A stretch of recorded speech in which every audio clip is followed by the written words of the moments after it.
காட்டும் செய்ய ஆயத்தம் பாவிகட்கு உமது அன்பை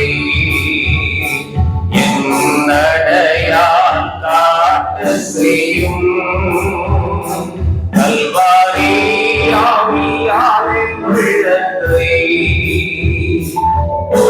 வெல்லவே செய்யோ கல்வாரி ஆவியாரின் உள்ளத்தை வெல்லவே செய்யோ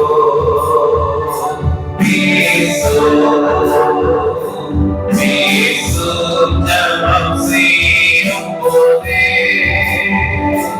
ஆண்டவா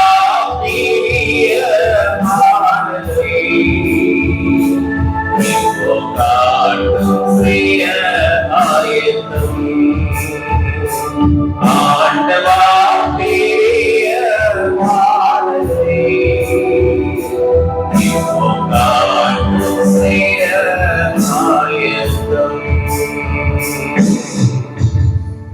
எங்களை நேசிக்கிற நல்ல ஆண்டவரே, இந்த ஓய்வு நாளின் காலை வேளைக்காக உமக்கு நன்றி செலுத்துகிறோம் சுவாமி. ஆண்டவரே, இம்மட்டுமாக நீர் எங்களோடு இடைப்பட்ட கிருபைக்காக ஸ்தோத்திரம். குறிப்பாக இந்த ஆராதனை வேளையிலும் ஆண்டவரே, உம்முடைய வார்த்தைகள் பாடல்கள் மூலமாகவும் வசனத்தின் மூலமாகவும் எங்களோடு பேசின அந்த கிருபைக்காய் நன்றி செலுத்துகிறோம். ஆண்டவரே, இந்த நேரத்திலும் இந்த வசனத்தை நாங்கள் தியானிக்கும் பொழுது எங்கள் ஒவ்வொருவருடைய இருதயத்திற்கும் ஆண்டவரே ஔஷதமாய் இந்த வார்த்தைகள் கடந்து வரட்டும். உம்மை அறிந்து கொண்ட பிள்ளைகளாய் திருச்சபையாய் இணைக்கப்பட்டிருக்கிற நாங்கள் உம்மிலே கட்டப்படுவதற்கென்றே இந்த வார்த்தைகளை நாங்கள் தியானிக்கிறோம். கட்டப்படுகிற விதத்திலே இந்த வார்த்தைகள் எங்களோடு இடைப்படட்டும் சுவாமி. தடையாயிருக்கிற காரியங்கள், எங்களுடைய வளர்ச்சி தேவனோடு இசைந்து கட்டப்படுவதற்கு தடையாயிருக்கிற கூடிய எங்களுடைய காரியங்கள், மாம்சத்தின் கிரியைகள் எல்லாவற்றையும் நீர் மாற்றி அமைக்க வேண்டும் என்று ஜெபிக்கிறேன். உம்முடைய வார்த்தைகள் எங்களை புடமிடட்டும். உம்முடைய வார்த்தைகள் உம்முடைய பிள்ளைகள் ஒவ்வொருவரையும் உற்சாகப்படுத்தட்டும். உம்முடைய வார்த்தைகள் ஆண்டவரே எங்கள் ஒவ்வொருவரையும் தேற்றட்டும். இயேசுவின் நாமத்தில் கேட்கிறோம் பிதாவே, ஆமென், ஆமென். இந்த நாளிலே நாம் வாசிக்க கேட்ட பிலிப்பியர் 4வது அதிகாரத்தை நாம் எடுத்துக்கொள்ளலாம். இதில் நாம் அதிகமாக கேட்கிற ஒரு வசனம், கர்த்தருக்குள் எப்பொழுதும் சந்தோஷமாயிருங்கள், சந்தோஷமாயிருங்கள் என்று மறுபடியும் சொல்லுகிறேன். இன்றைக்கு உலகத்தை நாம் பார்ப்போம் என்றால், உலகத்தில் ஒவ்வொரு தேசமும் ஒவ்வொரு விதமான சூழ்நிலையிலே காணப்படுகிறது. இன்றைக்கு இஸ்ரவேல் தேசத்தை நாம் நினைப்போம் என்றால் அங்கே பெரிய யுத்த களமாக நடந்து கொண்டிருக்கிறது. தேவனுடைய பிள்ளைகள் என்று சொல்லப்படுகிற இஸ்ரேல் தேசத்திலே யுத்தம் நடந்து கொண்டிருக்கிறது. நாம் ஒருவேளை புறஜாதிகள் என்று சொல்லப்பட்டிருந்தாலும் தேவனால் அவருக்கு என்று தெரிந்து கொள்ளப்பட்ட பிள்ளைகளா இருக்கிறோம். தேவன் நமக்கு ஒரு சமாதானமான சூழ்நிலையை வைத்திருக்கிறார். ஆனாலும் நம்முடைய வாழ்க்கையிலே ஒவ்வொருவருடைய குடும்ப சூழ்நிலைகள், தனிப்பட்ட சூழ்நிலைகள், இவைகளின் அடிப்படையிலே நமக்குள்ளும் பல போராட்டங்கள் இருக்கிறது. இப்படி ஒவ்வொருவரும் உலகத்திலே ஒவ்வொரு நிலையிலே வாழ்ந்து கொண்டிருக்கும் பொழுது மாறாத தேவ வார்த்தை என்ன சொல்லுகிறது? கர்த்தருக்குள் எப்பொழுதும் சந்தோஷமாயிருங்கள். இன்றைக்கு நாம் ஒவ்வொருவரும் நம்மை பார்த்து ஒரு கேள்வியை கேட்டுக் கொள்ளலாம். நான் சந்தோஷமாய் இருக்கிறேனா? எல்லாரும் ஒரு விசை உங்களுக்குள்ளே கேட்டுக்கொள்ளுங்க, நான் சந்தோஷமாய் இருக்கிறேனா?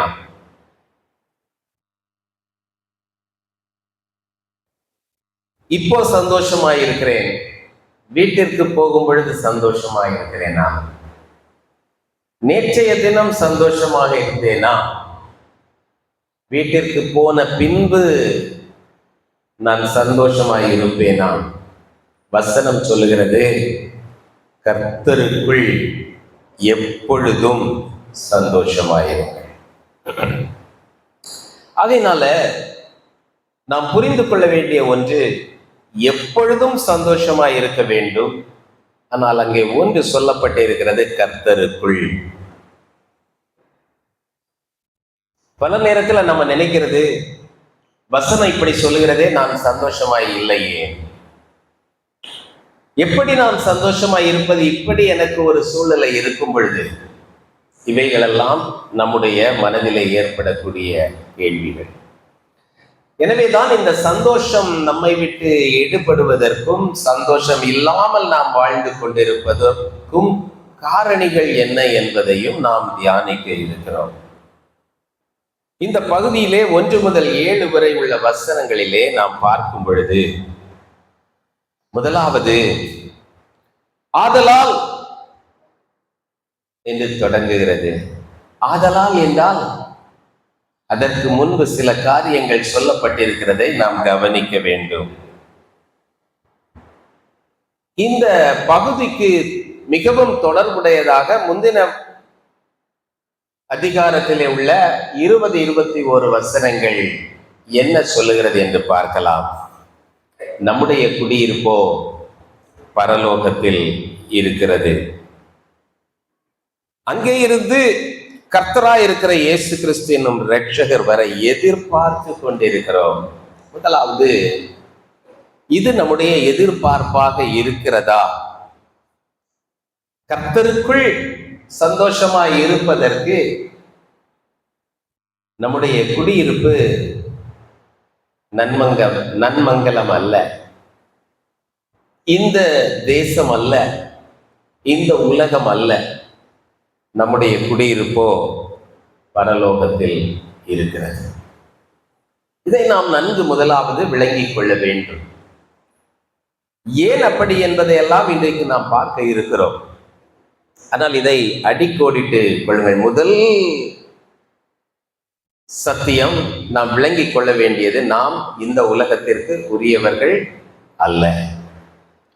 இரண்டாவது, ஆகையினாலே நம்முடைய எதிர்பார்ப்பு அங்கிருந்து வர இருக்கும் நம்முடைய கர்த்தராகிய இயேசு கிறிஸ்துவின் வருகையை எதிர்நோக்கி கொண்டிருக்கிறவர்களாய் நாம் வாழ வேண்டும்.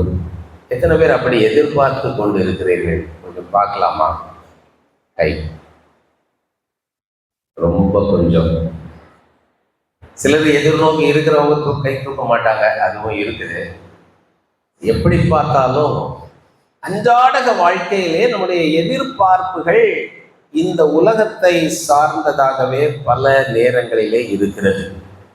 அதை இன்றைக்கு நாம் சற்று திருத்தி அமைப்பதற்கு தேவனிடத்திலே விண்ணப்பிக்க வேண்டியவர்களாக, திருத்தி அமைத்துக் கொள்ளுங்கள் என்று நான் சொல்லவில்லை. ஏனென்றால் அது நம்முடைய கரத்தில் இல்லை. அதற்கு உதவி செய்வதற்கு தேவன் ஆயத்தமாயிருக்கிறார். அதற்காகவே பரிசுத்த ஆவியானவரை நமக்கு தந்திருக்கிறார். நம்முடைய வாழ்க்கையிலே நமக்கு துணையாக தந்திருக்கிற பரிசுத்த ஆவியானவரை நாம் பல நேரங்களிலே ரெக்கக்னைஸ் பண்ணிக் கொள்வதில்லை. அவர் நம்மோடு இருக்கிறார் என்பதை உணர்ந்து கொள்ளாமல் நாம் வாழுகிறதினால் தான் அந்த எதிர்பார்ப்பு இல்லாமல் நாம் வாழுகிறோம். அவரிடத்திலே நாம், எனக்கு அப்படிப்பட்ட எண்ணங்களை தாரும் ஆண்டவரே என்று நாம் கேட்போம் என்றால் நம்முடைய எண்ணங்கள் மாற்றி அமைக்கப்படும். அதற்கு தான் அடுத்த வசனம் பாருங்க. அவர் எல்லாவற்றையும் தமக்கு கீழ்ப்படுத்திக் கொள்ள தம்முடைய வல்லமையான செயலின்படியே. எதானாலும் சரி, இன்னைக்கு நம்மால வேற நம்முடைய எண்ணத்தை மாற்றி அமைக்க முடியவில்லை. இங்குள்ள பிரச்சனைகள் தான் நமக்கு முன்பாக நின்று கொண்டிருக்கிறது. இங்குள்ள தேவைகள் தான் நமக்கு முன்பாக நிற்கிறது. இதை மேற்கொண்டு அவருடைய வருகையை எதிர்நோக்கி வாழுகிறவர்களாகவும், நான் இந்த உலகத்திற்கு உரியவன் அல்ல, இதை குறித்து நான் பெரிதாக கவலைப்பட வேண்டாம், இதற்கு அப்பால் நான் சிந்திக்க அழைக்கப்பட்டிருக்கிறேன் என்று நம்முடைய யோசனைகளை, எண்ணங்களை, சிந்தனைகளை, மனதை மாற்றி அமைத்துக் கொள்ள நம்மால் முடியாது. ஆனால் இங்க என்ன வசனம் சொல்லுகிறது? எல்லாவற்றையும் தமக்கு கீழ்ப்படுத்திக் கொள்ள, எதுவானாலும் தமக்கு கீழே அவர் அடக்க முடியும். நம்முடைய எண்ணங்களை அடக்க முடியும். பரிசுத்த ஆவியானவரை நாம் வாஞ்சித்து கேட்கும் பொழுது இந்த எண்ணங்களை மாற்றி அமைத்துக் கொள்ள முடியும். எல்லாவற்றையும் தமக்கு கீழ்ப்படுத்தி கொள்ளத்தக்க நம்முடைய வல்லமையின்படியே என்று சொல்லப்பட்டிருக்கிறது. அந்த வல்லமையை நாம் உணர்ந்திருக்கிறோமா? அந்த வல்லமையின்படியே என்ன நடக்குமா? கடைசியில் அவர் வரும்போது நம்முடைய அற்பமான சரீரத்தை அவருடைய மகிமையான சரீரத்திற்கு ஒப்பாக மாற்றுவார். அப்படின்னா இன்றைக்கு என்னால் அப்படியே எதிர்நோக்கியே 24 மணி நேரம் வாழ முடியல. ஆனால் அன்றைக்கு நான் அப்படித்தான் இருப்பேன். ஆனால் நான் அதை நோக்கி பிரயாணித்துக் கொண்டிருக்கிறவன், இப்படி போய்கொண்டிருக்கிறேன். இதை கொஞ்சம் இப்ப திருப்பி வச்சோம்னா நமக்கு கொஞ்சம் இங்கிருந்து அதிகமான வெளிச்சம் கிடைக்கும். அவ்வளவுதான். இதை மாற்றி அமைத்துக் கொள்ள வேண்டும் என்பதை இன்றைக்கு நாம் உணர்ந்து கொண்டு அவரிடத்திலே அதற்கென்று ஒவ்வொரு நாளும் ஜெபிக்கவும் விண்ணப்பிக்கவும் ஆரம்பிப்போம் என்றால் கர்த்தருக்குள் எப்பொழுதும் நம்ம சந்தோஷமாக இருக்க முடியும். இப்போ இந்த பின்னணியத்துல 2 காரியம். நம்முடைய குடியிருப்பு பரலோகம், அவருடைய வருகையை எதிர்நோக்கி நாம் காத்து கொண்டிருக்கிறவர்களாய் நம்முடைய நிலைப்பாட்டை அப்படி மாற்றிக்கொள்ள தேவை இருக்கிறது. ஆகையினாலே எனக்கு பிரியமும் வாஞ்சையுமான சகோதரரே, சந்தோஷமும் கிரீடமுமானவர்களே, பிரியமானவர்களே, இந்தபடியே கர்த்தருக்குள் நிலைத்திருங்கள். இந்த நிலைப்பாட்டை மாற்றாதுங்க, என்றைக்கும் நிலைத்திருங்கள். ஆனால் அது கர்த்தருக்குள். இந்த கர்த்தருக்குள் என்று சொல்றத ஒவ்வொருத்தரும் ஒவ்வொரு விதமா நினைச்சுக்கிறாங்க. நான் அன்றைக்கு ஒரு நாள் புதிதாக திருமணமான தம்பதியருடைய திருமண நாள் அன்றைக்கு அவர்களுக்கு சில ஆலோசனைகளை சொல்லி கொண்டிருந்தேன். இப்போ கணவன் மனைவி ஒரே எண்ணத்தோடும் ஒரு மனதோடும் இருக்க வேண்டும் என்று வேதம் சொல்லுகிறது. அப்படி இருந்தால்தான் பக்தியுள்ள சந்ததியை பெற்றெடுக்க முடியும். தேவன் பக்தியுள்ள சந்ததியை பெற்றெடுப்பதற்காகவே நமக்கு குடும்ப வாழ்க்கையை தந்திருக்கிறார் என்று சொன்னேன். நல்ல ஆண்டவரை அறிந்து கொண்டு ஆவிக்குரிய சபைக்கு போய்கொண்டு இருக்கிற பிள்ளைகள், அதுல அந்த மனைவி கர்த்தருக்குள் ஒரு மனதா இருக்கணும், அப்படிதானே அப்படின்னு கேட்டாங்க. அப்படின்னா என்ன அர்த்தம்? எப்பொழுதும் எல்லாம் ஒரு மனதா இருக்க முடியாது. கர்த்தருக்குள் வர்ற நேரத்துல அந்தந்த டைம்ல கர்த்தருடைய காரியங்களை செய்யும் போது ஒரு மனதா இருக்கணும், அப்படிதானே கேட்டாங்க. அப்படியா இல்ல, நாம் ஒரு மனதாக இருக்க வேண்டும். அந்த ஒரு மனதிற்கு தேவையானது கர்த்தருக்குள் நாம் பெற்றுக்கொள்ள முடியும். அதுதான் அதற்கு அர்த்தம். அது எப்படி என்பதை நாம் பார்க்கிறோம். இதை பார்க்கும் பொழுது இந்த வசனங்கள் எல்லாவற்றிலும் கர்த்தருக்குள் என்று சொல்லப்பட்டிருக்கிறதே, அதை தேவ திருச்சபையார் நாம் நன்றாக விளங்கிக் கொள்ள வேண்டும், இவைகளை கற்றுக்கொள்ள வேண்டும். அடுத்தது கர்த்தருக்குள் நிலைத்திருங்கள். 2வது வசனம், கர்த்தருக்குள் ஒரே சிந்தையாயிருக்க எயோதியாளுக்கும் சிந்திக்கையாளுக்கும் புத்தி சொல்லுகிறேன். 2 சகோதரிகள் அவர்கள் ஏக சிந்தை உள்ளவர்களாக இருக்கவில்லை. அவங்களுக்குள்ள கருத்து வேறுபாடு இருக்கிறது. ஆனால் அவர்களை பற்றி அடுத்த வசனம் என்ன சொல்லுகிறது? என் உத்தம கூட்டாளியே, அவர்களுக்கு உதவியாயிருக்கும்படி உன்னையும் வேண்டிக் கொள்ளுகிறேன். அவங்க ஏக சிந்தையுள்ளவர்களாய் மாறும்படி உதவியாய் நீ இருக்க உன்னை வேண்டிக் கொள்ளுகிறேன். அவர்கள் கிளேமந்தோடும் என்றால் நம்ம ஆங்கிலத்தில் கிளமென்ஸ் என்று சொல்றோம். இங்கிலீஷ் பைபிளை பார்த்தா கிளமென்ஸ் தான் போடப்பட்டிருக்கிறது. அப்படி ஒருவர் இருந்திருக்கிறார் அங்கே. அவரோடும் மற்ற என் உடன்பேடையாட்களோடும் கூட சுவிசேஷ விஷயத்தில் என்னோட மிகவும் பிரயாசப்பட்டார்கள். அவர்களுடைய நாமங்கள் ஜீவ புஸ்தகத்தில் இருக்கிறது. பவுல் அப்போஸ்தலன் அழகாக சொல்கிறார், இந்த எயோதியாளுக்கும் சிந்திக்கேயாளுக்கும் புத்தி சொல்லுகிறேன், ஏக சிந்தையாய் இருப்பதற்கு. அவர்களுக்கு நீ உதவி செய். அவர்கள் என்னோடு உடன் வேலையாட்களாய் இருக்கிறவர்களோடு கூட சேர்ந்து அதிக பிரயாசப்பட்டார்கள். அவர்களுடைய பெயர்கள் ஜீவ புஸ்தகத்துல இருக்குது. அங்க போறதுக்கு ஆண்டவர் பேரை எழுதிட்டாரு. ஆனாலும் அவங்க இங்க ஏக சிந்தை இல்லாமல் கஷ்டப்பட்டு கொண்டிருக்கிறார்கள். ஒருவருக்கொருவர் கசப்புடையவர்களாய் இருக்கிறார்கள். ஒருவருக்கொருவர் மன சஞ்சலத்தை கொடுக்கிறவர்களாய் இருக்கிறார்கள். அவர்களுக்கு கொஞ்சம் உதவி பண்ணுங்க. இன்றைக்கு நாம் ஆண்டவருடைய பிள்ளைகளாய் இருக்கிறோம். நம்முடைய பெயர்கள் ஜீவ புஸ்தகத்தில் எழுதப்பட்டு இருக்க வேண்டும், எழுதப்பட்டு இருக்கிறது என்று விசுவாசிக்கிறோம். ஆனால் நாம் ஏக சிந்தை இல்லாதவர்களாய் வாழ்ந்து கொண்டிருக்க முடியும். அதை தான் சொல்றேன். நீங்க அப்படி இருக்கிறீங்கன்னு நான் சொல்லலை. இருக்கிறீங்களான்னு நீங்க உங்களுக்கு பதில் சொல்லிவிடுங்க. ஏக சிந்தை, வீட்டிற்குள்ளே ஏக சிந்தை, குடும்பங்களிற்குள்ளே ஏக சிந்தை, உறவினர்கள், திருச்சபை, இந்த ஏக சிந்தை அது எப்படி சொல்லப்பட்டிருக்கு? கர்த்தருக்குள். இப்ப ஏக சிந்தையாய் நம்ம எப்பவுமே இருக்க முடியாது. ஆனால் கர்த்தருக்குள் நமக்கு கொடுக்கப்படுகிற பலவிதமான கிருபை வரங்கள், உதவி ஒத்தாசைகளை கொண்டு நாம் ஏக சிந்தையாக இருக்க முடியும். ஆகையினால இங்கே எயோதியாளுக்கும் சிந்திக்கேயாளுக்கும் அவர் சொல்லுகிறாள், ஏக சிந்தையாய் இருக்க வேண்டும் என்று புத்தி சொல்லுகிறார். நீங்க ரட்சிக்கப்பட்டு விட்டீர்கள், உங்களுடைய நாமங்கள் ஜீவ புஸ்தகத்தில் எழுதப்பட்டு இருக்கிறது. ஆனாலும் நீங்க ஏக சிந்தையா இல்லைன்னா இன்றைக்கு சந்தோஷம் இல்லாமல் வாழ்ந்து கொண்டிருப்பீர்கள். இதை சொல்லிட்டு தான் கர்த்தருக்குள் எப்பொழுதும் சந்தோஷமாயிருங்கள், சந்தோஷமாயிருங்கள் என்று மறுபடியும் சொல்லுகிறேன். அடுத்த வசனம் என்ன சொல்லுது? உங்கள் சாந்த குணம் எல்லா மனுஷருக்கும் தெரிந்திருப்பதாக கர்த்தர் சமீபமாயிருக்கிறார். சந்தோஷமா இருக்கிறோம். இங்க வந்து நம்ம நல்ல ஆராதித்து உற்சாகப்படுகிறோம், அந்நிய பாஷைகளை பேசுகிறோம், மகிழ்ச்சியாக இருக்கிறோம், வீட்டிற்கு சென்று மகிழ்ச்சியாக இருக்கிறோம், வேலை ஸ்தலங்களிலே மகிழ்ச்சியா இருக்கிறோம். ஆனால் ஒருவருக்கொருவர் சாந்த குணத்தை வெளிப்படுத்துகிறோமா? ஒருத்தர் பேச ஆரம்பித்தால் எப்படி பேசுகிறோம்? ஒருவருடைய செய்திகளை நாம் ஒருவருக்கொருவர் விசாரிக்கும் பொழுது அவர்களை குறித்து நாம் மனதிற்குள்ள என்ன நினைக்கிறோம்? அவங்களை நியாயந்திக்கிறவங்களா நினைக்கிறோமா? அவர்கள் மீது இரக்கம் உள்ளவர்களாய் விசாரிக்கிறோமா? நன்மை செய்யத்தக்கதாய் நம்முடைய எண்ணங்கள் தூண்டப்படுகிறதா? இல்லை என்றால் அவர்களுடைய சரி நீங்க செய்யறதுக்கு இப்படிதான் உங்களுக்கு இருக்கும் அப்படின்னு நம்ம மனசுக்குள்ள நினைக்கிறோமா? அப்படி நினைத்தோம் என்றால் நாம் சாந்த குணம் உள்ளவர்களாய் சாந்த குணம் வெளிப்பட முடியாது.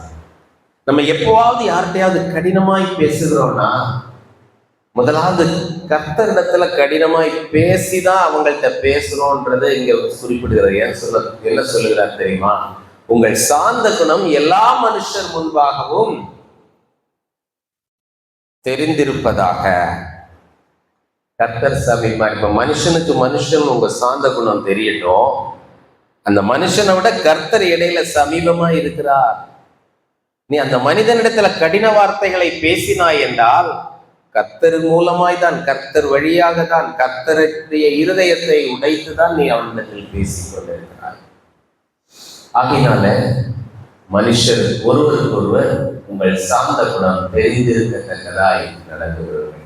இது ரொம்ப பிரசங்கம் பண்றது ரொம்ப ஈஸி, ஃபாலோ பண்றது கடினம் என்பதை ஒத்துக்கொள்ள வேண்டும். ஒரு வீட்டில் 2 சின்ன பையங்கள் விளையாடி கொண்டிருந்தாங்க. ஒருவன் பக்கத்து வீட்டு பையன், இங்கே வந்து இந்த பையனுடைய வீட்டிலே விளையாடி கொண்டிருக்கிறார்கள். அப்பொழுது இந்த விளையாடி கொண்டிருக்கக்கூடிய வீட்டில் இருந்த ஒரு விலை உயர்ந்த பொருள் இவங்க விளையாடும் போது உடைந்து போனது. இப்போ அந்த பக்கத்து வீட்டு பையன் இந்த பையன்கிட்ட கேட்குறான், ஐயோ இது உடைந்து போச்சு, உங்க அப்பா வந்தா ஆஃபீஸ்லேருந்து ஈவினிங் வந்த உடனே உன்னை திட்டுவாரே, என்ன பண்ணுவேன் அப்படின்னு கேட்குறான். உடனே இந்த பையன் சொல்றான், கொஞ்ச நேரம் எங்க அப்பா திட்டுவாங்களா, இல்ல போனா போகுது பரவாயில்ல, நீ கவலைப்படுவையா, கவலைப்படாம இரு அப்படின்னு எனக்கு ஆறுதல் சொல்லுவாரா அப்படின்றது எங்க அப்பா வரும்போது தான் தெரியும் அப்படின்றாங்க. என்னன்னா, அப்பா சந்தோஷமா வந்தா திட்ட மாட்டாரு, ஏற்கனவே ஆபீஸ்ல இருந்து மூட் அவுட் ஆகி வந்தாருன்னா அடிப்பாரு அப்படின்னா.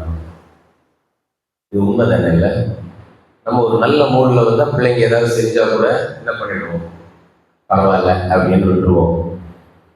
நம்ம ஏற்கனவே கடுக்கடுன்னு கோபத்தோட வெறுப்போடு எரிச்சலோட வந்தோம்னா என்ன பண்ணுவோம், கோபத்துல திட்டுவோம், அடிப்போம், என்னன்னாலும் பண்ணுவோம்.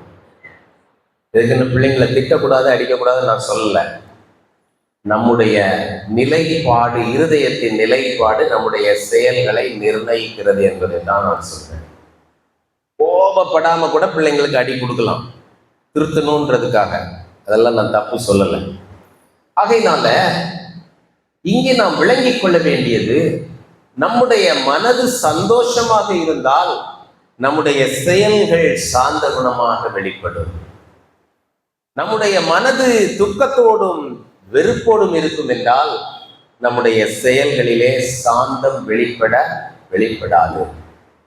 ஆனால் ஆண்டவராகிய இயேசு கிறிஸ்து மலை பிரசங்கத்தில் என்ன சொன்னார்? சாந்த குணம் உள்ளவர்கள் பாக்கியவான்கள், அவர்கள் பூமியை சுதந்திரித்துக் கொள்வார்கள். இன்னைக்கு கூட நம்ம நிறைய பேரை பார்க்கிறோம், சாந்தமா இருப்பாங்க, ரொம்ப திறமசாலிகளெல்லாம் இருக்க மாட்டாங்க. ஆனா அவங்க போகிற இடத்துல எல்லாம் அவங்க வேலையை கரெக்டா முடிச்சுட்டு வருவாங்க. ரொம்ப பெர்ஃபெக்டா செய்யறவங்க போகிற இடத்துல போய் சட்டம் பேசிட்டு என்ன பண்ணிடுவாங்க, இருக்கிறதையும் எடுத்து வந்துடுவாங்க. அதனால சாந்த குணம் மிகவும் மிகவும் அவசியம். ஆண்டவர் அதனாலதான் சொல்றாரு, ஒருத்தருக்கு ஒருத்தர், இன்னைக்கு திருச்சபைக்குள்ளே நாம் இதை எடுத்துக்கொள்வோம். உங்கள் சாந்த குணம் எல்லா மனுஷர் முன்பாகவும் தெரிந்திருப்பதாக.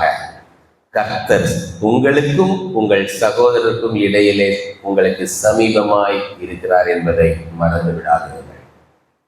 எனவே இப்படிப்பட்ட ஒரு நிலைப்பாட்டை தான் ஆண்டவர் மத்தேயு 11:28 நாம் பார்க்கும் பொழுது, வருத்தப்பட்டு பாரம் சுமக்கிறவர்களே, நீங்கள் எல்லாரும் என்னிடத்தில் வாருங்கள், நான் உங்களுக்கு இளைப்பாறுதல் தருவேன் என்று சொல்லுகிறார். எதற்காக அவர் அப்படி சொல்லுகிறார்?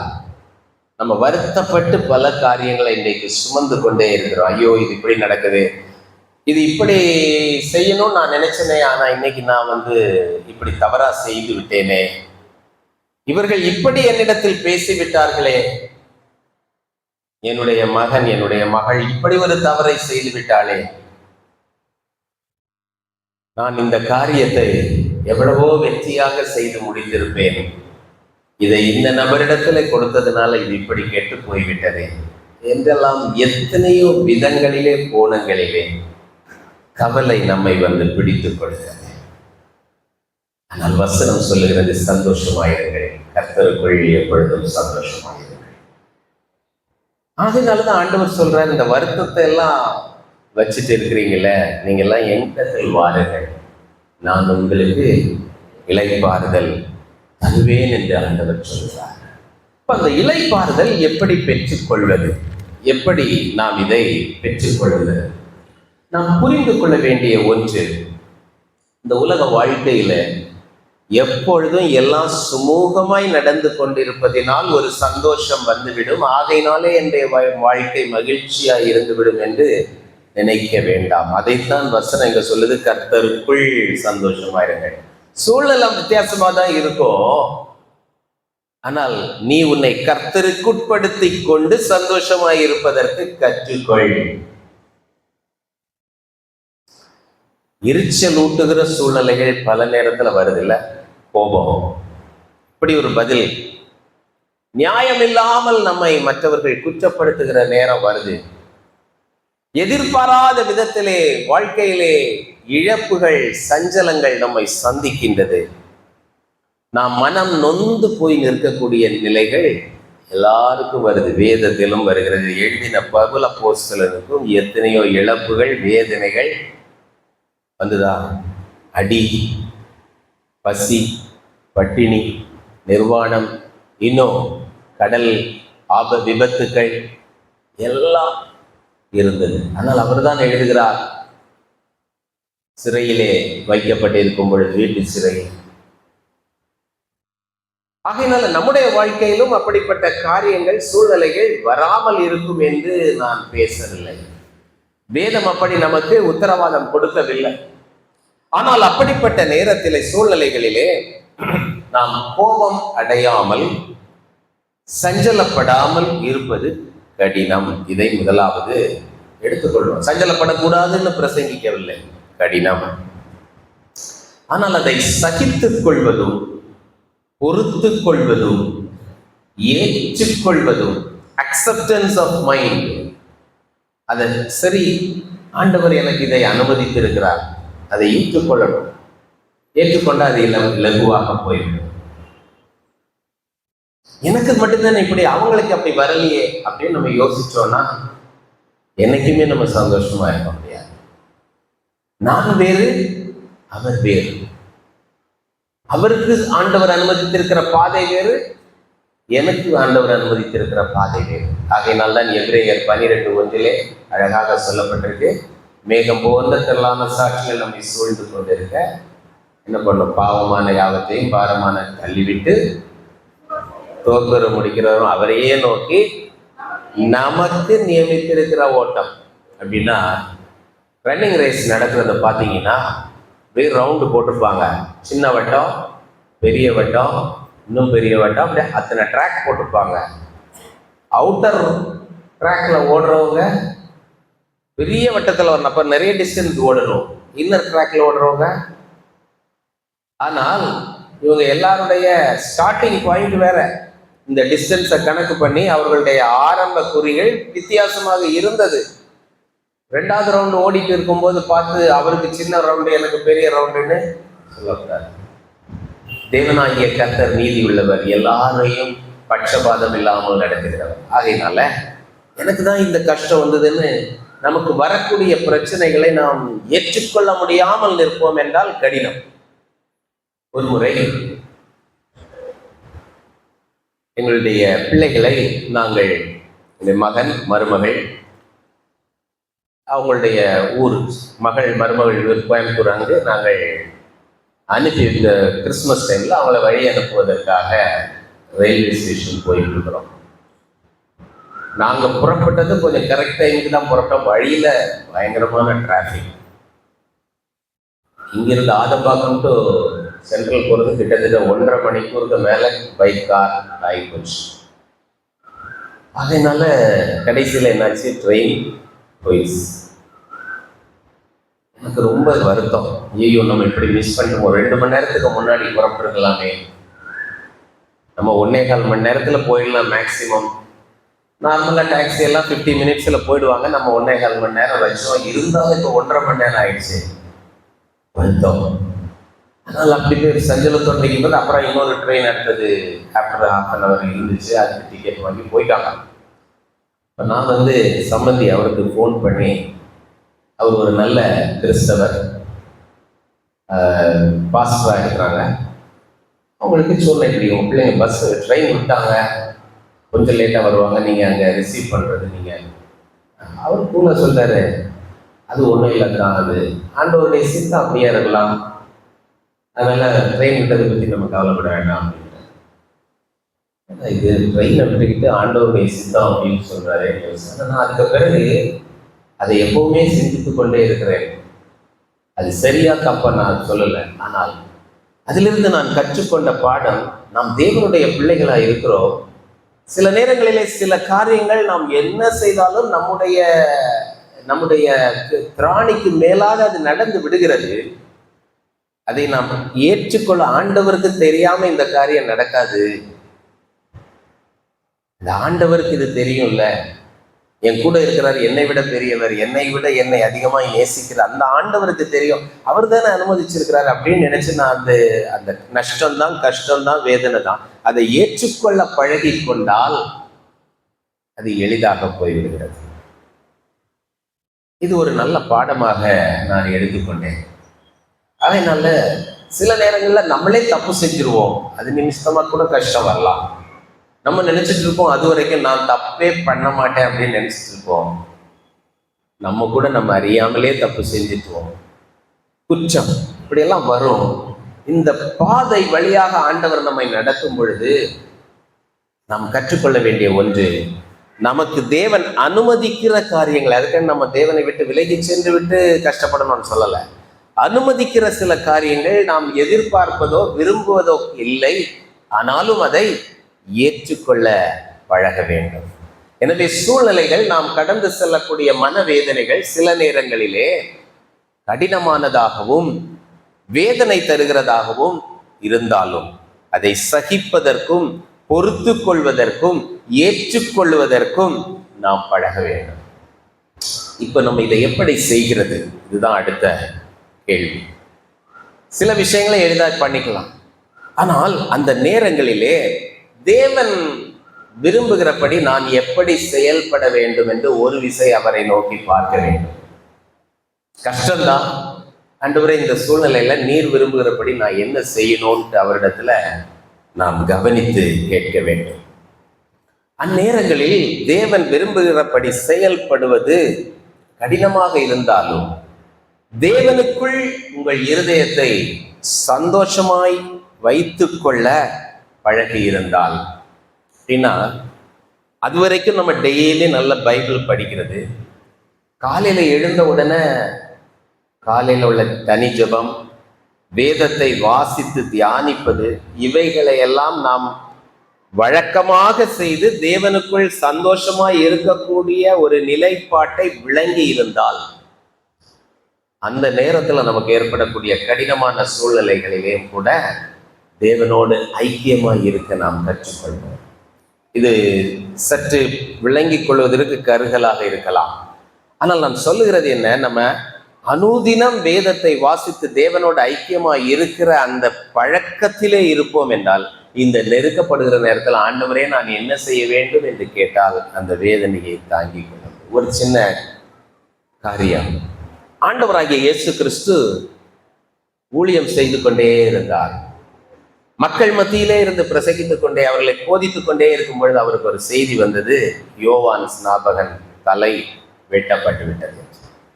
அவர் உடனே அந்த கூட்டத்தை விட்டு போய் பிதாவோடு போய் ஜெபம் பண்ணாருன்னு வசனம் சொல்லுது. அவருக்கே நிலை அதுதான். அவருக்கு ஒரு கசப்பான நிலை, சோர்ந்து போன நிலை, மனம் சஞ்சலப்படுகிற நிலை. அவருக்கு வழியை செவ்வைப்படுத்த வேண்டும் என்று வந்த அந்த நீதி நியாயம் நிறைந்த யோவான் ஸ்நாபகன் சிரச்சேதம் பண்ணப்படுவதற்கு பிதா அனுமதித்திருந்தார். இவர் போய் ஆண்டவரிடத்துல பேசியிருப்பார். என்ன பேசினார்? ஜெபித்தார். தனியாக போய் செய்துட்டு இருந்த ஊழியத்தை கூட விட்டுட்டு போயிட்டார். அதை நாம் கற்றுக்கொள்ள வேண்டும். ஆண்டவரிடத்துல உடனே இந்த பிரச்சனை நம்ம இடத்துல வந்ததை நம்ம அப்படியே தள்ளிவிட்டு இதை நான் ஏற்றுக்கொள்ள மாட்டேன் என்று சொல்வதை விட அதை ஏற்றுக்கொண்டு, என்னோடு இருக்கிற தேவன் அறியாமல் இது எனக்கு நடைபெறவில்லை, ஆண்டவரே இப்பொழுது நான் என்ன செய்ய வேண்டும் என்று கேட்பதற்கு கற்றுக்கொள்ள வேண்டும்.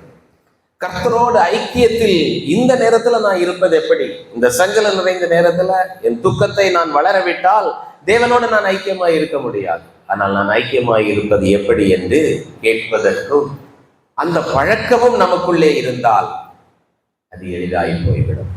இதை நாம் இன்றைய தினத்திலிருந்து கடைபிடிக்க ஆரம்பிக்கணும். நம்ம என்ன செய்யணும்? பிரச்சனை வந்ததுன்னா கண்ணை மூடி ஜெபம் பண்ணணும். அனுதினம் தேவனோடு ஐக்கியமாய் இருப்பதற்குரிய நேரத்தை ஒருபோதும் தவற விடாமல் அனுதினம் அந்த ஐக்கியத்தை அனுபவித்து வாழ வேண்டும். அப்போ இது எளிதாக மாறும். தேவனை நம்மோடு இருக்கிறவராக காண்பதும் எப்படி? அந்த சூழ்நிலை வந்தோடனே என் பக்கத்துல கடவுள் இருக்கிறார், நான் அவரோட கூட தான் இருக்கிறேன் அப்படின்னு நம்முடைய மனதிற்குள்ளே ஒரு நல்ல ஒரு விருப்பத்தையும் நம்பிக்கையும் நாம் வளர்த்து கொண்டால் இதெல்லாம் அப்ப நடக்குமா? நடக்கும். நாங்கள் கொஞ்ச நாட்களுக்கு முன்பாக வீடு கட்டி கொண்டு இருந்தோம். இந்த 2021 அந்த டைம்ல. அப்போ எல்லா அந்த கொரோனால 2 லாக்டவுன்ல இருந்து வீடு கட்டுறது ரொம்ப சிரமப்பட்ட 3 வருடமா கட்டணும். அந்த டைம்ல செஞ்சவங்களுக்கு தெரியும். எல்லாம் முடிஞ்சு வர்ற நேரத்துல கடைசியில பார்த்தா சம்பு ரொம்ப நெருக்கம். அதுக்கு பக்கத்தில் அதுக்கு கூடவே என்னுடைய பேரண்ட்ஸ் எல்லாம் சிக்கா இருந்தாங்க, அவங்களுடைய மரணம் இதெல்லாம் நடந்து சிரமமான நேரம். கடைசியில முடிக்க போறோம்னு வரும்போது சம்பு லீக் ஆகுது அப்படின்ட்டாங்க. தண்ணி சம்பு லீக் ஆகுது. நான் ஆண்டவர்கிட்ட அன்னைக்குதான் தியானித்திருந்தேன், என்ன பிரச்சனை உலகத்துல வந்தாலும் எல்லா பிரச்சனையோடையும் அவர் நம்ம கூட இருக்கிறார் என்கிற அந்த உணர்வு மேலானது அப்படின்னு அன்றைக்கு தியானம். உடனே எனக்கு ஆண்டவர் பேசினாரு, அது சம்பு லீக் ஆகுதப்ப நான் அவன் கூட இருக்கிறேன் அப்படின்னு என் மனதுல பேசினார் ஆண்டவர். உண்மை அப்படியே என்னுடைய அந்த வாரம், அந்த கவலை நீங்கி போனது. ஆண்டவரை நீர் கூட இருக்கிறேன், சம்பு லீக் ஆகுது உண்மைதான், அது நீர் சரி பண்ணலாம், இல்லை நான் இன்னும் கொஞ்சம் கஷ்டப்பட வேண்டியது வரல, எதுவான நீர் கூட இருக்கிறீர், அது போதும் ஆண்டவரேன்னு சொன்னார். அன்னைக்கே ஒரு ஆள் வந்தார், அதுக்கு இம்மீடியட்டா ஒரு சொல்யூஷன் பண்ணார், நின்று போச்சு. எனக்கு அருமையான தெய்வ ஜனமே, உலகத்தில் இருப்பவனிலும் உங்களுக்குள் இருக்கிறவன் பெரிய. இதன் வாயால் இப்படி சொல்வதில்லை, அனுதினம் அனுபவித்து வாழ வேண்டும், அனுதினம் அதை கொண்டாடி வாழ வேண்டும். அதை தான் நாம் அவருடைய வருகையை எதிர்நோக்கி வாழுகிறவர்களாக நம்மை மாற்றும். அப்படி நம்ம எதிர்நோக்கி இருப்பதற்கு தான் ஆண்டவர் இப்படிப்பட்ட சூழ்நிலைகளை எல்லாம் நம்முடைய வாழ்க்கையிலே அனுமதித்துக் கொண்டே இருக்கிறார். எனவே தான் ஆண்டவர் சொல்லுகிறார், நீ இப்படி இருந்து வாழுகிறதைத்தான் ஆண்டவர் சொல்ல, வருத்தப்பட்டு பாரம் சுமக்கிறவர்களே நீங்கள் எல்லாரும் என்னிடத்தில் வாருங்கள். ட்ரெயினை விட்டுட்டு வருத்தத்தோடு நிற்கும் போது ட்ரெயின் போயிடுச்சேன்னு கோபப்படுறதோ கவலைப்படுறதையோ விட்டுட்டு அவரிடத்துல இந்த நேரத்தில் நான் என்ன செய்யணும் ஆண்டவரே என்று கேட்போம் என்றால், இழப்புகள் வந்து நிற்கும் பொழுது இதை நான் என்ன செய்வேன், இது ஏன் எனக்கு வந்தது என்று கேட்பதை விட்டுவிட்டு, ஆண்டவரே உமக்கு தெரியாமல் இது வராது என்று சொல்லி அவரிடத்துல ஐக்கியமாய் இருப்பது எப்படி சுவாமி என்று விருப்பத்தோட கேட்போம் என்றால், அவர் அங்கே நமக்கு பரிகாரியாக கூட இருப்பார். அதனாலதான் சொல்றாரு, வருத்தப்பட்டு பாரம் சுமக்கிறவர்களே நீங்கள் எல்லாரும் என்னிடத்தில் வாருங்கள், நான் உங்களுக்கு அந்த இருதயம் இளைப்பாரி கொண்டிருந்தால் நம்முடைய சாந்த குணம் வெளிப்படும். திரும்ப வர பிலிப்பியருக்கு வந்துடும், எங்கெல்லாமோ போயிட்டு வந்துட்டோம் கதை. இப்போ ஆண்டவர் சொல்றார், சாந்த குணம் எல்லா மனுஷருக்கும் தெரிந்திருப்பதாக கர்த்தர் சமீபமாயிருக்கிறார். நம்ம அப்படி சாந்த குணத்தை கடைபிடிப்போம் என்றால் மனிதர்களை நாம் என்ன பண்ண மாட்டோம், காயப்படுத்த மாட்டோம். அருமையான மோசே தேவனால் தெரிந்து கொள்ளப்பட்ட மனுஷன், தண்ணீர் இல்லாமல் பாலைவனத்தில் நிற்கிறாங்க, ஜனங்கள் எல்லாம் கல்லறிய வந்துட்டாங்க. என்ன செய்தாரு, ஆண்டவரிடத்துல போய் பேசினார். ஆனால் ஆண்டவரிடத்துல பேசினாலும் ஜனங்கள் மேல கோபத்தோடு இருக்கிறாங்க. ஆண்டவர் சொல்லிட்டார், நீ போய் கண்மலையை பார்த்து பேசு, தண்ணீர் வரும். இவருக்கு 100% ஷுவரா தெரியும், ஏன்னா ஆண்டவர் அது வரைக்கும் சொன்னதை எல்லாம் அவருடைய வாழ்க்கையில நடத்தி இருக்கிறார். செங்கடலையை பிரிச்சவர், கசப்பான நீரம் தண்ணி மதுரமாய் மாற்றி எல்லாம் தெரியும். அதனால ஆண்டவர் இப்ப தண்ணி வரப்போகுது. ஆனா ஜனங்களிடத்துல வந்து என்ன பண்ணிட்டாரு, கோபமா பேசிட்டார். கலகக்காரரே அப்படின்னு இங்க என்ன, இப்போ உங்களை பார்த்து யாராவது திட்டுனா எப்படி இருக்கும், திட்டுறாரு. 6 லட்சம் புருஷர்கள், ஒரு 20-25 லட்சம் ஜனங்கள் பார்த்து, கலகக்காரரே உங்களுக்கு நான் இந்த கண்மலையில் தண்ணீரை வர பண்ணுவேனோ அடிக்கிறாரு. தண்ணீர் வந்துச்சு. அதனால் ஆண்டவர் என்ன சொன்னார், மோசையும் ஆரோனையும் நோக்கி, என் நாமத்தை வீட்டில் போய் படிங்க, என்ன ஆகும் 20, என் நாமத்தை ஜனங்கள் முன்பாக பரிசுத்தம் பண்ணப்படத்தக்கதாய் நீங்கள் என்னை விசுவாசியாமற் போனபடியினால். அப்ப ஆண்டவருடைய நாமத்துல நீ அவங்க மேல கோபமாய் பேசுறது, கர்த்தர் சமீபமாய் இருக்கிறார்ல.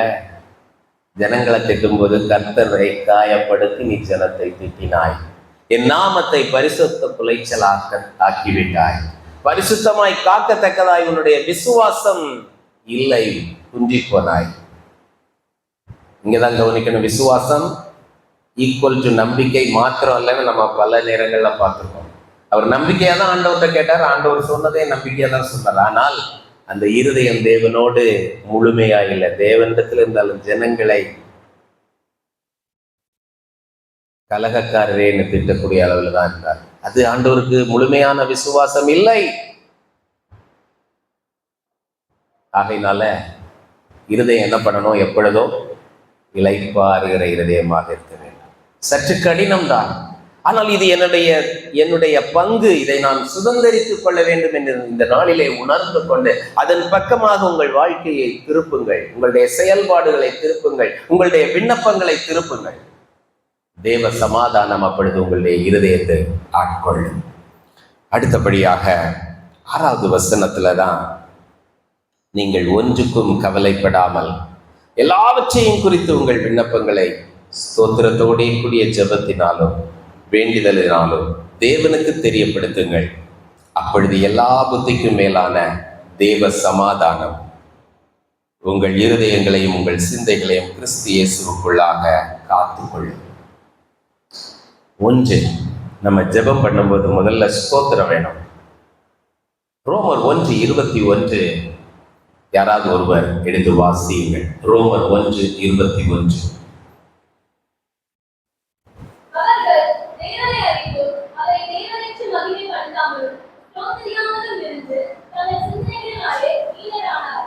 நீ போதும். ஓகே, லாஸ்ட் பார்ட் வாசிங்க. ஆமா, அவங்க செய்த தவறு என்ன? அவரை தேவனென்று அறிந்திருந்தும் அவரை ஸ்தோத்திரியாமல் இருந்து தங்களுடைய சிந்தனையினாலே வீணரானார்கள். பல நேரத்துல சிந்தனை நமக்கு, ஐயோ இதை நான் எப்படி செய்வேன், இல்லைன்னா நான் அதை அப்படி செய்திருவேன், இப்படி செய்திருவேன்னு ஒரு பெருமை. இப்படி நம்முடைய சிந்தனையை வளர விட்டு கொண்டே இருப்போமே அஞ்சி அவரை ஸ்தோத்தரிப்பதற்கும் அவரை மகிமைப்படுத்துவதற்கும் வந்துடும். இந்த சிந்தனையை வளர விட்டுக்கிட்டே இந்த சிந்தனையை மட்டும் அவர்கிட்ட ஒரு ரிக்வஸ்டா வைப்போம். ஆண்டவரே, எனக்கு இதை நடத்தி தாரும், இதை செய்து தாரும், இந்த பிரச்சனையை மாற்றும், நான் இந்த இதுல பாஸ் ஆகணும், இதுல இந்த வேலை எனக்கு கிடைக்கணும், இந்த காரியம் எனக்கு நிறைவேறும், அதை மட்டும் வைப்போம். ஆனா அவர் இவ்வளவு நாளே நம்ம நடத்தி வந்ததை மறந்துடுவோம். அது ரொம்ப ரொம்ப முக்கியம். அப்படி இருக்கிறதுனால என்ன ஆயிடுவோமா? அந்த சிந்தனையினாலே அவர்கள் வீணானார் போயிடுவோம். இருதயம் என்ன ஆயிடும்? இருளடைந்து போய்விடும். ஆகையினால என்றைக்கும் அவரை ஸ்தோத்தரிப்பதற்கும் அவரிடத்திலே விண்ணப்பம் வைப்பதற்கும் நாம் ஆயத்தமா இருப்போம். அப்படி இருக்கும் பொழுது என்ன ஆகுமா? தேவ சமாதானம் உங்கள் இருதயத்தை என்ன ஆட்கொள்ளும்? தேவ சமாதானம் உங்கள் இருதயங்களையும் உங்கள் சிந்தைகளையும் கிறிஸ்து இயேசுவுக்குள்ளாக காத்து கொள்ளும். தேவதூதன் மாதிரி தேவ சமாதானம் நிற்கும். என்ன பண்ணுமா? தேவ சமாதானம்னு ஒரு மனுஷர் வராரு. அவர் என்ன பண்ணும்? உங்கள் இருதயங்களையும் உங்கள் சிந்தைகளையும் கிறிஸ்து இயேசுவுக்குள்ளாக காத்துக்கொள்ளும். 2 காரியம் ஸ்தோத்திரம் பண்ணணும். இப்ப இருக்கக்கூடியதை ஆண்டவரிடத்துல உடனே சொல்லணும். இதை எப்படி ஆண்டவர் அனுமதித்தார் கேள்வி அல்ல, முதலாவது அதை ஏற்றுக்கொள்ளணும். இப்படி நாம் செய்யும் பொழுது அந்த தேவ சமாதானம் நம்மிடத்துல இருக்கும். கொலோசையர் 3வது அதிகாரத்துல நாம் பார்க்கும் பொழுது பல காரியங்கள் அங்கே சொல்லப்பட்டிருக்கிறது. 15வது வசனத்தை பாருங்க. கொலோசையர் 3:15, தேவ சமாதானம் உங்கள் இருதயங்களில் ஆழ கடவது. இது ரொம்ப ரொம்ப முக்கியம். இது அப்படியே நம்ம பேக்வேர்டு அந்த அதிகாரம் 1வது வசனம் வரைக்கும் நம்ம பின்னாக பார்த்தோம்னா, அந்த தேவ சமாதானம் ஆளுகை செய்ய வேண்டும் என்றால் நாம் என்ன செய்யணும்? சில நற்கிரியைகளை எல்லாம் நாம் கடைபிடிக்க வேண்டும் என்று 12வது வசனம் முதல் 14வது வசனம் வரை சொல்லிட்டு தான் அவர் சொல்றாரு, தேவ சமாதானம் உங்கள் இருதயங்களை ஆள கடவது என்று. இதற்கென்றே நீங்கள் ஒரே சரீரமாக அழைக்கப்பட்டீர்கள் என்று சொல்றாரு. நம்ம சமாதானத்தோடு, தேவ சமாதானத்தோடு வாழ்வதற்கு தான் ஒரே சரீரமாக. ஒரே சரீரம்னு சொல்லும் போது மறந்துடும், அது தலை யாரு? கிறிஸ்து. அதற்கென்று நான் அழைக்கப்பட்டிருக்கோம், சமாதானமா இருக்கிறதுக்கு தான் அழைக்கப்பட்டிருக்கோம். ஆகையினால் இந்த சமாதானம் ஆளுகை செய்ய வேண்டும் என்றால் நாம் கடைபிடிக்க வேண்டிய சில காரியங்களை 12வது வசனத்திலிருந்து சொல்லப்பட்டிருக்கிறது. அந்த காரியங்கள் மிகவும் எளிதானது. நீங்க வீட்டில் சென்று வாசியுங்கள். இந்தந்த காரியம்லாம் என்கிட்ட இருக்கான்னு பாருங்க. ஆனால் அதற்கு முன்பாக ஏன் அதெல்லாம் செய்யணும் அப்படின்ட்டு பார்த்தோம்னா 10வது வசனத்திலே பாருங்கள், தன்னை சிருஷ்டித்தவருடைய சாயலுக்கு ஒப்பாய் பூரண அறிவடையும்படி புதிதாக்கப்பட்ட புதிய மனுஷனை தரித்து கொண்டீர்களே. இது என்னது? இந்த புதிய மனுஷனை பற்றி பேசி நான் இதை முடிக்கலாம் என்று நினைக்கிறேன். இந்த புதிய மனுஷன் என்றால் யார்?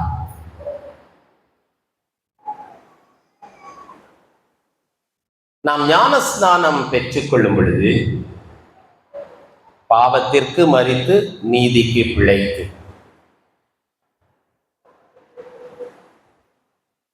ஞானஸ்நானம் என்பது மாம்ச அழுக்கை நீக்குதலாயிராமல் கிறிஸ்துவை பின்பற்றும் நல் மனசாட்சியின் உடன்படிக்கை என்று பேதுரு நிருபத்திலே வாசிக்கிறோம். இந்த உடன்படிக்கை பண்ணும்போது என்ன நடக்குது? You are making a covenant with God. What is happening then? என்னைக்காவது யோசிச்சிருக்கோமா? இல்லை நான் ஞானஸ்நானம் எடுத்தாச்சு, கதை முடிஞ்சாச்சு அப்படின்னு மறக்கிறதுக்கு இல்லை ஞானஸ்நானம். அது மறந்துடக்கூடாதுன்னு தான் அப்படி ஒரு தண்ணிக்குள்ள மூக்கி எடுக்கிறாங்க. இல்லைன்னா நான் ஆண்டவரை உண்மை ஏற்றுக்கொண்டேன், கிறிஸ்துவை பின்பற்றுகிற நல்மன சாட்சியின் உடன்படிக்கை நான் பண்ணின ஒரு பிரேயர் பண்ணாலே முடிஞ்சு போச்சேன். ஆகையினால பழைய மனுஷன் அன்றைக்கு மரித்து போகிறார். நமக்குள்ளே ஒரு புதிய மனுஷனை நாம் தரித்துக் கொள்ளுகிறோம். சட்டை எடுத்து போடுறது மாதிரி எடுத்து புதிய மனுஷனை எடுத்துக் கொள்ளுகிறோம். அநேகர் பழைய மனுஷனையும் மாமிசத்தையும் குழப்பிக் கொள்ளுகிறது உண்டு. ஒரே மாமிசம் தான். ஞானஸ்நானம் எடுக்க முன்னாடி இருந்த பாடி தானே இன்னும் இருக்கு. இல்ல வேற ஏதாவது மாமிசம் மாறிடுச்சா? இல்ல, அதே மாமிசம் எப்படி தண்ணிக்குள்ள போனோமோ அப்படியேதான் வெளியே வரும். நடக்குது என்ன? நமக்குள்ளே இருக்கக்கூடிய ஒரு பிரமாணம். அந்த பழைய மனுஷனை அழித்து விட்டு புதிய மனுஷனை நம்ம தான் தரித்து கொண்டோம். அதைத்தான் இங்கே 3வது வசனத்திலே அழகாக சொல்லி இருக்கிறது. ஏனென்றால் நீங்கள் மரித்தீர்கள், உங்கள் ஜீவன் கிறிஸ்துவுடனே தேவனுக்குள் மறைந்திருக்கிறது. எப்படி இருக்குது? தேவன் உள்ள மறைந்து இருக்கிறது. யாராரு? கிறிஸ்துவின் ஜீவன், நம்முடைய ஜீவன் கிறிஸ்துவுடனே கூட தேவனுக்குள் மறைந்து இருக்கிறது. அப்ப கிறிஸ்துவுக்கு என்னென்ன காரியங்களை பிதா செய்தாரோ எல்லாவற்றையும் நமக்கும் செய்வார். கிறிஸ்து எதையெல்லாம் சாதிக்க முடிந்ததோ அதை நானும் சாதிக்க முடியும் என்று நாம் விசுவாசிக்க வேண்டும். இதைத்தான் இங்கே சொல்லப்பட்டிருக்கிறது. ஆகையினால இன்றைக்கு நம்மிடத்துல பல போராட்டங்கள் மாமிசத்திலே வருகிறது. பாவங்கள், போராட்டங்கள், பிரச்சனைகள் இந்த மாம்ச சரீரத்திலே வருகிறது. தவறுகள் நிகழ்ந்து விடுகிறது. ஆகையினாலே சோர்ந்து போகாதீர்கள். இந்த பழைய மனுஷனை மரணத்திற்குட்படுத்தினதும் புதிய மனுஷனை தரித்து கொண்டதும் என்கிற நிகழ்வு ஞானஸ்நானத்தோடு நடந்துவிட்டது. ஆனால் இந்த மாமிசத்தை பழைய மனுஷனிலிருந்து விடுபடுத்தி புதிய மனுஷனுக்கு உட்படுத்துவதுதான் இப்பொழுது நடந்து கொண்டிருக்கிற போராட்டம். என்றைக்கும் நான் செய்திக்கு முன்பாக பாடுகிற பாடல் நிறைய பேர் கேட்பாங்க, இதே பாடுறீங்க. அதுல ஒரு வசனம், ஒரு வார்த்தை வருகிறது. நீங்கள் கவனித்தீர்களா என்னன்னு தெரியல. பாவிகளுக்கு உமது அன்பை என் நடையால் காட்ட செய்யும். இன்னைக்குள்ள செய்தியின் அடிப்படையில நான் எப்பவுமே சந்தோஷமா இருக்கிறது தான் என்னுடைய வாழ்க்கை முறை என்பதை என் நடைமுறை வாழ்க்கையிலே நான் காட்ட வேண்டும். அதுக்கு எதிர்த்து நிற்கிறது என்னது? கல்வாரி ஆவியால் என்னை போரில் வெல்ல அபிஷேகியும். கல்வாரி ஆவியால் என் உள்ளத்தை போரில் வெல்ல அபிஷேகியோ. அப்படிதான் பாடுறோம். அப்போ அந்த நேரத்துல நம்ம என்ன நினைக்கிறோம்? நான் இப்ப சந்தோஷமா இருக்கணும்னு தீர்மானம் பண்றேன். ஆண்டவரே, ஆனா இது எனக்கு ஒரு போராட்டமா தான். நாளைக்கு போர்க்களத்துல தான் நான் நிக்க போறேன். ஆனால் அதை வெல்லுவதற்கு உங்களுடைய அபிஷேகத்தை எனக்கு தாரும். இந்த அபிஷேகம் எங்கிருந்து வருது? இந்த வார்த்தையிலிருந்து வருகிறது. இந்த வார்த்தையை தியானிக்கிறேன். பேசும் அதெல்லாம் பாடுறோம். நான் இப்ப ஜெபம் பண்றேன், ஆண்டவரே இந்த வார்த்தையினால் என்னோட பேசும் என்று கேட்கிறோம். இந்த வார்த்தைகளை பாடும் பொழுது அதை உணர்ந்து பாட கற்றுக்கொண்டோம் என்றால் அது மிகவும் பிரயோஜனமாக உங்களோட வாழ்க்கையில சூழ்நிலைகள் மாறும் பொழுது இந்த பாடல்கள் வார்த்தைகள் உங்களோடு பேசும். அதைத்தான் இங்கே நாம் வாசிக்கிறோம். தேவ சமாதானம் உங்கள் இருதயத்தை ஆளுகை செய்ய கடவுள். இப்போ இந்த 3வது வசனத்தை பார்த்தோம். அதற்கு மேலாக 1-2 வசனங்களை சுருக்கமாக சொல்லுகிறேன். நீங்கள் கிறிஸ்துவுடனே கூட எழுந்ததுண்டானால், ஞானஸ்நானத்துல உள்ள தூக்கி எழுதிட்டாங்க. பாவத்திற்கு மரித்து நீதிக்கு பிழைத்து இருக்கும் எழுந்து உண்டானால், கிறிஸ்து தேவனுடைய வலது பாரசத்தில் வீற்றிருக்கும் இடத்தில் உள்ள மேலானவைகளை தேடுங்கள். நம்ம எதை தேடுறோம்? அங்க பார்த்தோம், அவருடைய வருகையை எதிர்நோக்கி வாழுங்கள். நம்முடைய கூடாரம் எங்கே இல்லை, நம்முடைய வீடு எங்க இருக்கு? பரலோகம். இப்ப நம்ம எதை தேடணும்? அதை தேடணும். ஆனா எதை தேடுறோம்? ஒவ்வொருவரும் அவங்களுடைய வயதுக்கு ஏற்ப சூழ்நிலைக்கு ஏற்ப எதையோ தேடிட்டு இருக்கிறோம். ஆனால் இவைகள் எல்லாம் நம்முடைய வாழ்க்கையிலே மாற்றப்பட வேண்டும் பிரியமானவர்களே. அதுதான் இன்றைக்கு தேவையான மனம் திரும்புதல். இதெல்லாம் வேண்டாம்னு சொல்லல. உலகத்துலதான் வாழ்றோம், உலக காரியங்கள் செய்யணும். ஆனால் அடுத்த வசனம் என்று பூமியில் உள்ளவைகளை அல்ல மேலானவைகளையே நாடுங்கள். இதையே நாடிக்கிட்டே இருக்காதுங்க. இது போதும், ஓரளவுக்கு வந்தாச்சு, நீ போதும்னு விட்டுட்டு மேலானவைகளை நாடுங்கள். ஏனெனில் நீங்கள் மரித்தீர்கள், உங்கள் ஜீவன் கிறிஸ்துவுடனே கூட தேவனுக்குள் மறைந்திருக்கிறது. உங்களுடைய ஜீவன், உங்களுடைய வாழ்க்கை எப்படி இருக்கு? மறைந்தது. எங்க இருக்கு? தேவனுக்குள்ளாக. அதைத்தான் கர்த்தருக்குள் சந்தோஷமாயிருங்கள், கர்த்தருக்குள் ஏக சிந்தையாயிருங்கள். அப்ப அந்த தேவனுக்குள் உங்களை உட்படுத்தி நீங்கள் வாழ கற்றுக்கொள்ளவில்லை என்றால், விசுவாசிக்க கற்றுக்கொள்ளவில்லை என்றால் அதை வெற்றியாக செய்து நிறைவேற்ற முடியாது. எனவே இதை செய்யுங்கள் என்று சொல்லுகிறார் ஆண்டவராகிய இயேசு கிறிஸ்து. மலை பிரசங்கம் மத்தேயு 5, 6, 7 எல்லாம் பார்த்தீங்கன்னா அதான் இருக்கும். அங்கே சொல்லப்படும் பொழுது பல காரியங்களை சொல்லுகிறார். ஆண்டவர் சொல்லுகிறார், பரிசேயர் சதுசேயருடைய நியாயத்தை விட உங்களுடைய நீதி பெரிதா இல்லைன்னா முடியாது, நீங்க பரலோக ராஜ்யத்துல பிரவேசிக்க மாட்டீர்கள் என்று ஆண்டவர் சொல்லுகிறார். மத்தேயு 5:20 வீட்டில் சென்று வாசிங்கள், நேரம் ஆயிட்டு. அப்போ அதற்கு கீழே ஆண்டவர் என்ன சொல்லுகிறார்? பல காரியங்களை சொல்லுகிறார். கொலை செய்யாதிருப்பாயாக என்று பழைய பிரமாணம். ஆனா நீ கோபப்பட்டாய் என்றால், உன் சகோதரனை வீணன் என்று சொல்லிட்டேன், நான் கோபத்துல திட்டேன்னா எரி நரகத்துக்கு பாத்திரவான். இப்போ ஆண்டவர் சொல்லுகிறது, புதிய உடன்படிக்கையின் அடிப்படையில் நீ இவ்வளவு உன்னதமான காரியங்களை செய்ய வேண்டும். ஒரு ஸ்திரீயை இச்சையாய் பார்த்தால் தப்பு, ஆனால் பழைய ஏற்பாடு விபச்சாரம் செய்யாதிருப்பாயாக என்றால் சொல்லுது. இப்படி பல காரியங்களை புதிய உடன்படிக்கையிலே அதைவிட உன்னதமாக அவர் சொல்லிவிட்டு, அதனாலதான் சொல்றாரு, அவங்களுடைய நீதியை விட உங்களுடைய நீதி பெரிதா இருக்கணும். இப்ப இதெல்லாம் எப்படி சாத்தியம் அப்படின்னு நமக்கு தோன்றும். கேட்கணும், ஆண்டவர் சொல்லியிருக்காருன்னு அதோட நம்ம விட்டுட்டு இதெல்லாம் முடியாதுப்பா அப்படின்னு கொஞ்ச நேரம் பிந்தி நம்ம மனசே நம்மகிட்ட பேசும், அப்புறம் அப்படியே போயிடுறோம். அப்படிதானே வாழ்றோம்? சொல்லுங்க. இதெல்லாம் இவ்வளவு கோவப்படாம, ஒரு வார்த்தை கூட திட்டாம, நம்ம சகோதரன் சண்டை எல்லாம் வருது, வர முடியுமா அப்படின்னு நினைச்சிட்டு விட்டுறோம். யார் தான் இப்படி இருக்கா? பைபிள்ல சொல்லி இருக்காங்க, யார் தான் இருக்கு அப்படின்னு நினைச்சிட்டு விட்டுறாருன்னா நம்ம என்ன ஆயிடுவோம்?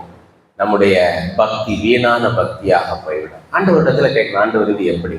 ஆகையினாலதான் அவர் திரும்ப எல்லாம் அந்த பிரசங்கம் போய்கிட்டே இருக்குது. 6வது அதிகாரம் போகுது, 7வது அதிகாரம் 11வது வசனத்துல நம்ம பார்க்கும் பொழுது அவர் சொல்லுகிறாரு, பரிசுத்த ஆவியை கேட்கிறவர்களுக்கு, இல்லைன்னா அந்த கான்ட் அதை கொஞ்சம் எடுத்துக்கலாம், அதை மட்டும் வாசிச்சு முடிச்சிருவோம். மத்தேயு 7வது அதிகாரம் 11. மத்தேயு 7:11. மத்தேயு 7:11. ம்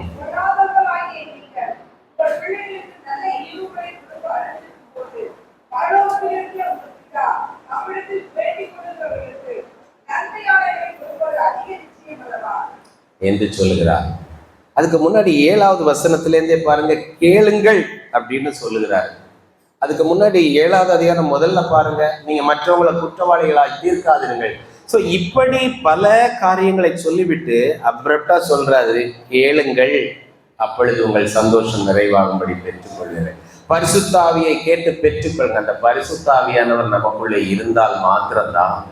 ஆண்டவர் சொன்னார், இவ்வளவு உன்னதமான உடன்படிக்கையின் தாற்பயங்களை இவைகளெல்லாம் கடைபிடிக்க வேண்டும் என்றால் பரிசுத்தாவியானவர் நமக்குள்ளே இருந்தால் தான் முடியும். ஆகையினாலே ஒவ்வொரு நாளும் பரிசுத்தாவியானவர் நமக்கு போதிக்க வேண்டும்.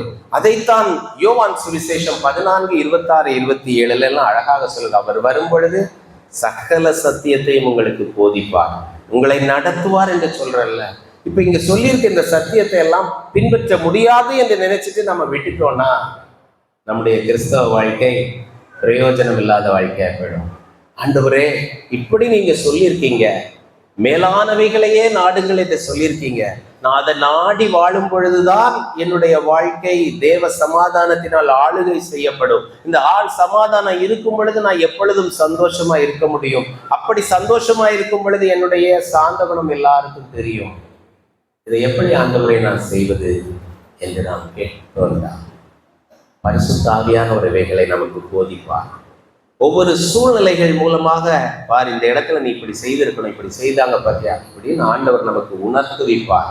அது எனக்கு ஏற்படுகிற போதனையின் வழிமுறை உங்களுக்கு அமைய வேண்டும் என்று அல்ல, ஒவ்வொருவருக்கும் ஒவ்வொரு விதமாக இருக்கும். இதை கற்றுக்கொள்வோம் என்றால் ஆண்டவர் நமக்கு பெரிதான ஆசீர்வாதங்களை தருவார்.